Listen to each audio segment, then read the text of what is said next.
Et ce qu'on peut voir malheureusement, c'est qu'aujourd'hui, les usages ne sont pas ceux où il y aurait la plus grosse valeur ajoutée pour les étudiants, clairement. Par contre, ce qu'on remarque, quand on met en place des formations, de l'accompagnement dédié pour expliquer ce que peuvent faire ces outils, ce qu'ils ne peuvent pas faire, les possibilités offertes, mais aussi les limites et les biais, les impacts, là on voit que nos étudiants sont capables de prendre du recul et finalement d'adapter leurs pratiques.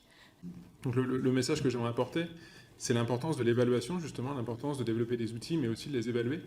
Donc là, par exemple, l'éducation nationale, il me semble, a débloqué 20 millions pour développer 20 millions d'euros pour développer des nouveaux outils d'EdTech pour accompagner les professeurs.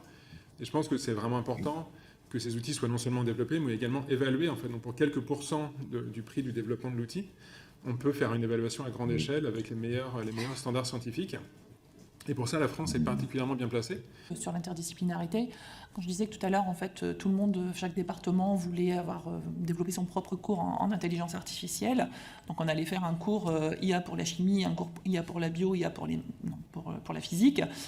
Finalement, face à ce besoin, on a choisi de faire un cours transverse, donc fait par quelqu'un qui est un informaticien spécialiste du domaine, et finalement donc avec une base commune et après un peu de spécialisation. Mais ce qui a permis aussi, dans un même cours, de croiser des gens de toutes disciplines, scientifiques ou littéraires, pour essayer justement de décloisonner un peu les choses. Voilà.